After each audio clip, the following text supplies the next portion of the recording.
Bismillahirrahmanirrahim. Assalamualaikum warahmatullahi wabarakatuh. Kami dari kelompok 6 akan mempresentasikan hasil kerja kami, yaitu tentang fikih kontemporer asuransi dalam pandangan ulama, yang beranggotakan 1. Sekar Ajeng, yang kedua Indah Lestari, dan yang ketiga Ana Safitri, yang keempat Sinta Mei Natasha, dan yang kelima Hibah Salmah. Pendahuluan. Dalam perkembangan dunia modern, kebutuhan manusia tidak terbatas kepada sesuatu yang bersifat material, tetapi juga meliputi jasa di berbagai bidang. Kebutuhan hidup manusia juga memerlukan pengamanan terhadap jiwa, keturunan, dan harta mereka. Karena semakin maju kebudayaan manusia, semakin kompleks pula persoalan yang mereka hadapi. Semakin berkembang ilmu pengetahuan, semakin kompleks pula resiko yang ditimbulkannya. Untuk mengatasi resiko-resiko tersebut, di dunia modern ini dikenal dengan suatu bentuk muamalah yang baru yang disebut dengan asuransi, yaitu suatu bentuk pertanggungan dari satu pihak ke pihak lain berdasarkan persyaratan yang mereka sepakati. Baik, kemudian pengertian asuransi. Yang pertama secara bahasa Inggris, yaitu insurance, yang artinya asuransi dari jaminan. Yang kedua secara bahasa Belanda, menurut Wirjono Projodikoro dikenal dengan istilah takmin, yang artinya pengaman. Dan yang tiga secara terminologi, asuransi adalah suatu ikatan yang berbentuk penggabungan kesepakatan untuk yang saling menolong dan telah diatur oleh sistem yang rapi untuk sejumlah manusia yang semuanya telah siap untuk menghadapi suatu peristiwa. Dan yang keempat yaitu secara ensiklopedia hukum Islam. Asuransi didefinisikan dengan transaksi perjanjian antara dua pihak, dengan satu pihak wajib membayar iuran dan satu pihak lain wajib memberikan jaminan kepada pembayar iuran jika terjadi suatu yang menimpa pihak pertama sesuai dengan perjanjian yang sudah dibuat. Kemudian, pengertian asuransi. Menurut Undang-Undang Nomor 2 Tahun 1992, Pasal 1 menyatakan bahwa asuransi atau pertanggungan adalah perjanjian antara dua belah pihak atau lebih, di mana pihak penanggung mengikatkan diri kepada tertanggung dengan menerima premi asuransi untuk memberikan pergantian kepada tertanggung karena kerugian, kerusakan, atau kehilangan keuntungan yang diharapkan atau tanggung jawab hukum kepada pihak ketiga yang mungkin akan diderita oleh tertanggung yang timbul dari suatu peristiwa yang tidak pasti, atau untuk memberikan suatu pembayaran yang didasarkan atas meninggal atau hidupnya seseorang yang dipertanggungkan.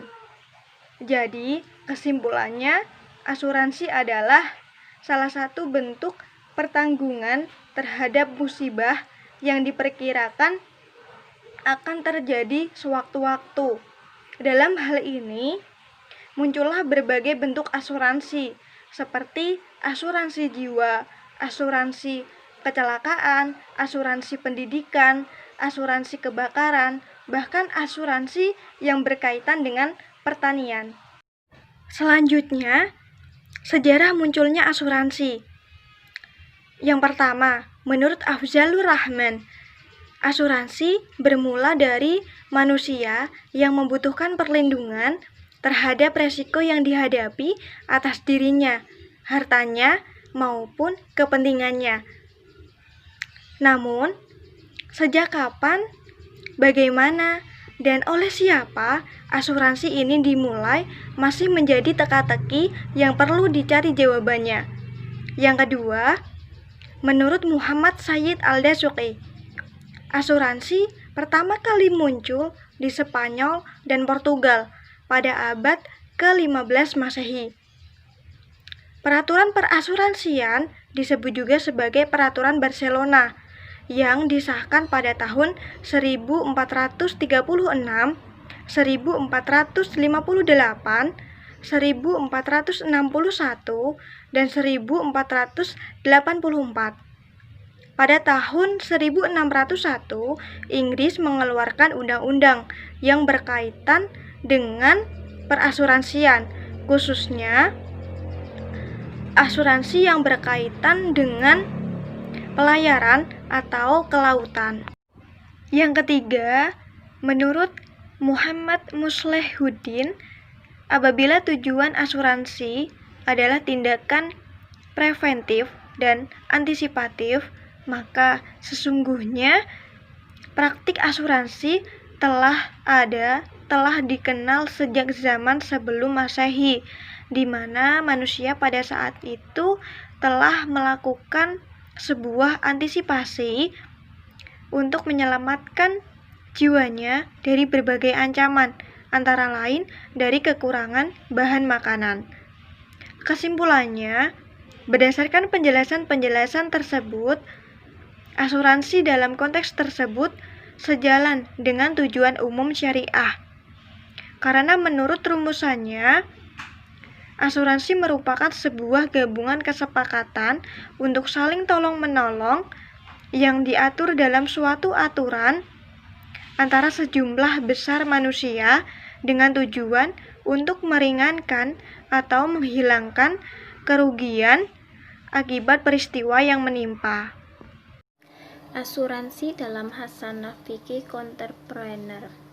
Yang pertama, Dewan Jurisprudensi Islam Liga Dunia Muslim. Dewan tersebut menganggap bahwa semua transaksi asuransi modern, termasuk asuransi jiwa dan niaga, adalah bertentangan dengan ajaran Islam. Tetapi Dewan menyetujui adanya asuransi kooperatif. Kedua, ada Syaikh Ahmad Mustafa Al-Zarqa mengatakan bahwa hukum asuransi adalah boleh, karena hukum asal dari segala sesuatu itu adalah halal atau boleh. Yang ketiga ada Al-Zarqa Al-Wahab Al-Qalat mengatakan bahwa hukum asuransi boleh atau jais, karena hukum akad muhlarabah dan mudrabah adalah akad bersertifikat dalam keuntungan, di mana satu pihak lagi memodalkan harta dan satu pihak lagi bermodalkan tenaga dan kerja. Dalam praktik takmin, modal tersebut bersumber dari para peserta takmin yang membayar premi, dan sementara tenaga dan manajemen ada pada pihak perusahaan yang mengembangkan modal tersebut, dan keuntungan dibagi antara perusahaan tersebut dan peserta sesuai akad. 4. Yusuf Al-Qadarawi dalam Al-Halal wal Al-Haram fi Al-Islam mengatakan bahwa diharamkan asuransi konvensional karena semua anggota asuransi tidak membayar uangnya itu dengan maksud terbaru, bahkan itu nilai sedikit pun tidak terlintas. Lembaga atau perusahaan asuransi pada umumnya menukar atau menginvestasikan kembali dana-dana tersebut dengan jalan riba. 5. Muhammad Abdu Zahra, ia berpendapat memperbolehkan asuransi yang bersifat sosial ta'awuni dan mengharamkan yang bersifat komersial. Alasan memperbolehkan yang bersifat sosial secara garis besar memetakan menjadi dua kelompok perbedaan, karena alasan mereka yang mengatakan asuransi komersial itu tidak boleh dan syubhat sama dengan alasan mereka yang mengharamkan asuransi. Dengan demikian, asuransi sebagai bentuk muamalah baru dalam dunia ekonomi modern merupakan masalah ibtidaiyah dan khilafaiyah dalam Hasanah Fikih Islam Kontemporer, yaitu masalah yang status hukumnya didapat dari hasil ijtihad, dan oleh sebab itu belum ada kesepakatan tentang status hukumnya. Perdebatan hukum asuransi. Menurut pada prinsip berbagai bentuk muamalah modern dapat diterima selama ini hal tersebut tidak bertentangan dengan prinsip-prinsip dasar Islam. Islam tidak menetapkan bahwa kreasi manusia terhadap berbagai bentuk muamalah akan senantiasa berkembang sesuai dengan perkembangan peradaban dan ilmu pengetahuan yang mereka capai. Menurut para ulama menyusun sebuah kaidah fikihnya sangat fleksibel dan elastis sebagai acuan dalam menyoroti suatu masalah baru, yaitu al-as fi al-mu'amah al-ibadahata yaludu al-dalil ala tahrimi, yang artinya Prinsip dasar dalam persoalan mu'alamah adalah boleh atau dilakukan sampai ada dalil. Tujuan dan sasaran dilihat dari segi tujuan dan sasaran, bahwa asuransi mempunyai nilai positif bagi kehidupan manusia karena prinsip ta'awun dan fakatul ijma'al merupakan termasuk bagian ajaran Islam yang amat fundamental sebagaimana termaksud dalam Quran Surat Al-Ma'idah ayat 15, dan menolonglah kamu dalam mengerjakan kebajikan dan takwa. Namun pada tatapan operasional, konsep ideal dengan tujuan dan sasaran yang baik di suatu perusahaan asuransi itu terkadang terkesan antara konsep atau teori idealnya dengan praktik yang terjadi di lapangan. Disinilah kemudian menanamkan persoalan dan perbedaan pendapat para ulama fikih kontemporer tentang kedudukan asuransi. Selanjutnya, dari argumen tersebut terdapat dua pendapat. Pendapat pertama mengarahkan asuransi diwakilkan oleh Wahbah Al-Zuhaili, Al-Syed Syabik, Jalal Mustafa Al-Syed, dan lainnya. Menuturkan alasan yang pertama adalah perusahaan asuransi yang ada selama ini dalam menginvestasikan dan merasuransikan dana atau premi para pemegang polis dengan cara praktik riba. Kemudian yang kedua adalah pada hakikatnya semua sama dengan judi. Terus yang ketiga adalah mengandung unsur ketidakjelasan. Yang keempat mengandung unsur riba atau rente. Terus yang kemudian yang kelima mengandung unsur eksploitasi atau pemegang polis. Yang keenam mengandung unsur murah hana. Kemudian yang ketujuh, hidup mati manusia dijadikan bisnis, yang berarti mendahului takdir Tuhan. Berikutnya adalah pendapat kedua, menghalalkan asuransi diwakili oleh Al-Rahman Isa Muhammad Al-Bahi Al-Munsir Mahmud dengan alasan praktik perusahaan asuransi saat ini bertujuan tidak lain untuk memberikan pelayanan kepada masyarakat berupa jaminan atas adanya resiko dan musibah yang menimpa. Yang kedua adalah akad takmin menyerupai akad muwalah karena pada kedua belah pihak adanya kewajiban yang harus dilaksanakan. Yang ketiga adalah akad takmin menyerupai nizam wakil dalam Islam. Yang keempat adalah akad takmin bukan merupakan akad jual beli, tetapi termasuk akad tadlamun atau tafakuli antara para peserta asuransi dalam menghadapi musibah dan meringankan dampaknya. Kemudian yang kelima adalah akad takmin termasuk akad muawadlah atau pertukaran.